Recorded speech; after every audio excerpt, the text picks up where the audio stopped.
any of you have any seats, but if you have a seat, please take them. I once said that when I first became president, and they said, Biden is so slow he doesn't realize there are no seats out here. Anyway, thank you, Mark, for the introduction. I appreciate it very much. Your company's commitment to building, as you put it, is a vibrant semiconductor ecosystem in the United States. That's what we're doing with your help. Thank you to everyone at TSMC, especially Morris Chang, who founded this company in 1987 and grew it into a global giant. But the most significant thing about him is his wife, Sophie. I tell you, believe it or not, Sophie worked in my first senatorial campaign when I ran for the Senate. True story.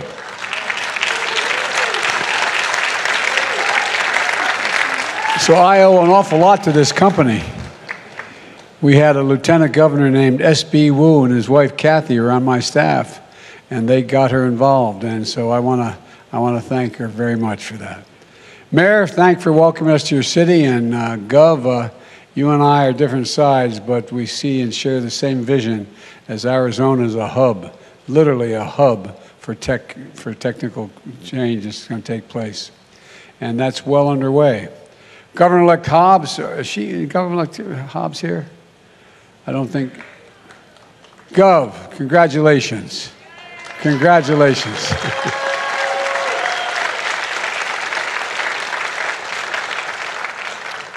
Well, I tell you what, you're starting off in the right place. This is going to be an incredible asset to the state of Arizona.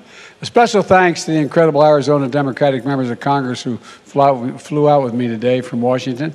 Senator Kelly, you deliver for Arizona every single day, including on the CHIPS and Science Act, which will bring jobs to this state and would not be law without you. And that's not hyperbole. Arizona is lucky to have you fighting for them for the next 6 years. And Gabby Gifford, a great friend, is here as well. When I gave Gabby the Presidential Medal of Freedom this summer, I said she was one of the most courageous people I've ever known. People of Tucson elected her to the Congress 3 times because they trusted her, they believe in her, and she's the embodiment of that core American trait. Never, ever, ever, ever give up, and she never does.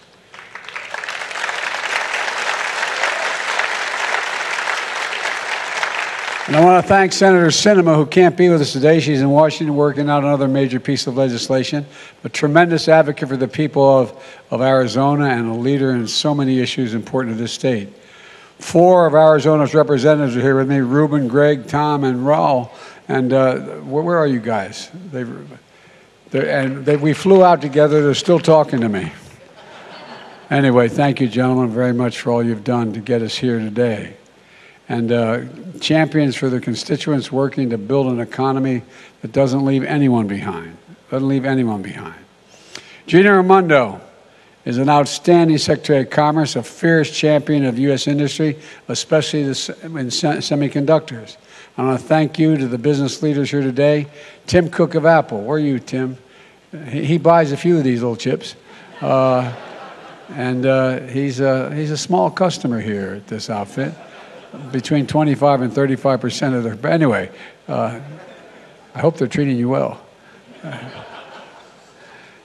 And Sanjay of Micron. Sanjay has represented more than 24 tech and manufacturing companies, and you're here because you're seeing what we're all seeing. American manufacturing is back, folks. American manufacturing is back. I recently took a trip literally around the world, starting in Egypt and ending up in Guam and finally coming home, ending with a meeting in Indonesia with the G20. The countries with many of the largest economies in the world. And what was clear in those meetings is the United States is better positioned than any other nation to lead the world economy in the years ahead if we keep our focus. There's a strong sense from all the world leaders of the resiliency of the American economy. And we're seeing it here at home with investments like the one we're talking about today. Together, with the help of your elected leaders here today, we've had an extraordinary 2 years of progress. We passed the American Rescue Plan, keeping tens of thousands of cops, firefighters, teachers, first responders on the job in all 50 states when revenues dropped because of the nature of the economy. We fully vaccinated more than 220 million people. We're rebuilding our infrastructure, fixing our roads, our bridges, our airports, strengthening American manufacturing by creating 750,000 manufacturing jobs just since I've become president. What I'm most excited about is people are starting to feel a sense of optimism as they see the impact of the achievements in their own lives. It's going to accelerate in months ahead, and as part of the broad story about the economy we're building that works for everyone. One that grows from the bottom up and the middle out, that positions Americans to win the economic competition of the 21st century. When we grow it that way, the poor have a shot, the middle class do well, and the wealthy do very well. My dad used to have a saying. He said, a job is about a lot more than a paycheck, Joey. It's about your dignity. It's about respect. It's about being able to look your child in the eye and say, honey, it's going to be okay. It's going to be okay. Thousands of Arizonans are going to be able to look their kid in the eye because of what you're doing here today and saying, honey, it's going to be okay, and mean it. Back in April 2021, I met with Mark and other industry leaders. TSMC had made a $12 billion investment here in Phoenix to build the first fab to make semiconductors in the United States. Now, the equipment is ready to move in. Next year, commercial operations are going to begin. And today, TSMC has announced a second major investment. They will construct a second fab here in Phoenix to build chips, 3 nano chips, the 3 nano chip. Chips that are 3 nano, and you know what I'm saying. Nano, no, I don't know. But look, these are the most advanced semiconductor chips on the planet. The chips will power iPhones and MacBooks, as Tim Cook can attest. Apple had to buy all the advanced chips from overseas. Now they're going to bring more of their supply chain here home. It could be a game changer. All told, TSMC is investing $40 billion here in Arizona, the largest foreign investment in the history of this state. Over 10,000 construction jobs and 10,000 high-tech jobs will be created. And I want to thank everyone in this company for making this happen. You know, I know our host won't mind my pointing out that America invented the chip. Morris Chang was a pioneer in the era of graduating from MIT and getting his start at Texas Instruments. Federal investment helped reduce the cost of those chips, creating a market and an entire industry that America led. Over 30 years ago, America had more than 30% of the global chip production. Then something happened. American manufacturing, the backbone of our economy, began to get hollowed out. Companies moved jobs overseas. Today we're down to producing only around 10% of the world's chips, despite leading the world in research and design of new chip technologies. But folks, where is it written? Where is it written that America can't lead the world once again in manufacturing? I don't know where that's written, and we're proving it can. Not just here in America. Micron is investing $100 billion to build semiconductor factories in Syracuse, New York. Intel is investing $20 billion to do the same in Ohio. IBM is investing $20 billion in Poughkeepsie, New York. I just went up there.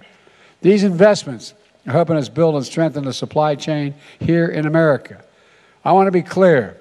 As we build a stronger supply chain, our allies and partners are building alongside us as well. Some of the companies here today are customers that are going to buy these chips made here.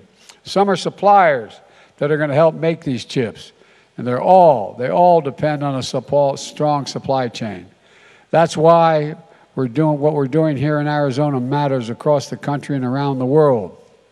Folks, as we see here in Phoenix, the United States is a top destination for companies across the globe looking to make investments because we have a world-class, highly skilled, committed workforce, union labor. And you can clap for that. More than 3,000 union workers, most highly trained and best in the world, are helping build this fab. The second fab will be built with union labor as well. And we're working with companies, community colleges, technical schools, universities, union-led apprentice programs and training programs. I've had a conversation with the Business Roundtable, all the major chambers of commerce. The reason why business should be hiring union folks, if you don't mind my saying, is simple. They're the best in the world. We're the single greatest technicians in the world. We're the best laborers in the world. And you build the best products. But you don't just decide that you want to be a pipe fitter or electrician like most people think. It takes 4 or 5 years of hard work as an apprentice. It's like going to college.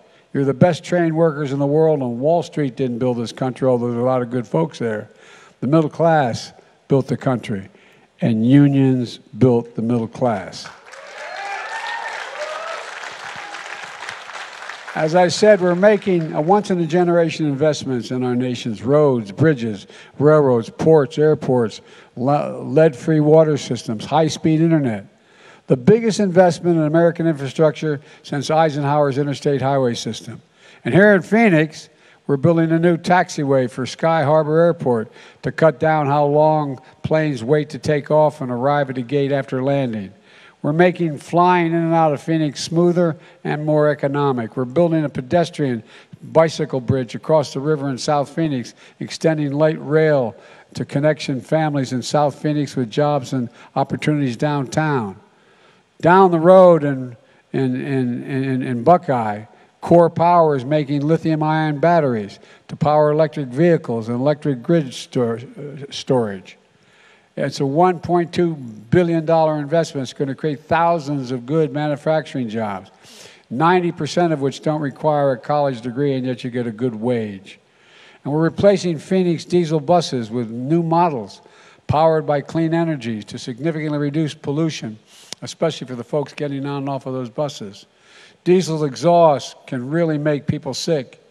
That's why we've been helping school districts all across America electrify their school buses to help kids avoid childhood asthma. And as of now, more than 326,000 households in Arizona are getting affordable high-speed internet thanks to our investment in infrastructure, with much more to come.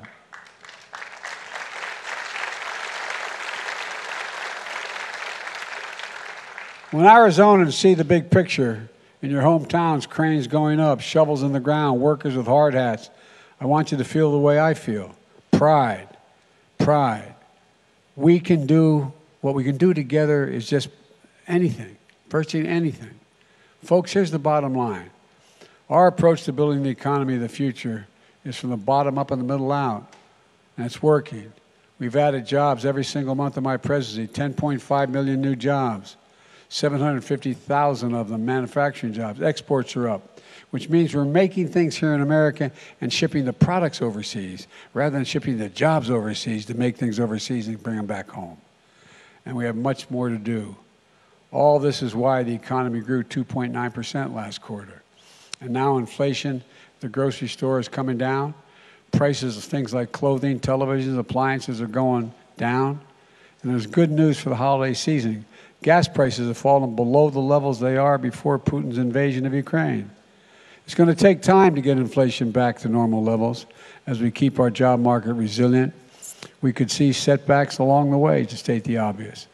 But we're laser focused on this. And all the hard work is making a real difference for people, including folks right here in Arizona, like Patricia McKinley, who owns her own small trucking business here in Phoenix. She has 5 employees. The pandemic hit her company hard. But these new infrastructure projects for Arizona mean more work for her and her team, a chance to grow her business, to secure her business. And Paul Sorosa, who grew up picking seasonal produce here in Arizona, his parents believed in education. So Paul went to college and studied business. He launched a cleaning business. Now he has over 100 employees in his company. TSMC is now his biggest customer. And now they're expanding into Phoenix. Paul will be hiring a lot more workers. These are countless stories like these across the country where people are benefiting from what you all are doing. People working hard every day, never giving up, seizing every opportunity they can to get ahead. That's who this is about. Folks like Patricia and Paul And they're why I'm unapologetic about fighting for American workers and getting the economy to work for working people. Let me close with this. It's been a rough few years for hardworking Americans, for businesses as well. In a lot of families, things are still pretty rough. But there are bright spots where America is reasserting itself, and the innovation and manufacturing boom here in Arizona is one of those places. I ask leaders of companies like TSMC this question. When the United States decides to invest considerable resources in a new industry that we need to build up, does that encourage business or to get them in the game, or does it discourage them? The answer is it encourages them. Federal investment attracts private sector investment, creates jobs in industry, and it demonstrates we're all in this together. And that's what today's about. I've never been more optimistic, and I mean this, I've been around a long while, as you can see. But I've never been more optimistic about America's future, and I really mean that. Never. We're building a better America. We just have to keep going, and I know we can. We're proving it's never, ever, ever, ever been a good bet to bet against America. Ever, ever, ever. Folks, we just have to remember who we are. We're the United States of America, and there is virtually nothing beyond our capacity if we work together. Not a single thing. So let's go keep this moving. God bless you all, and may God protect our troops. Thank you, thank you, thank you.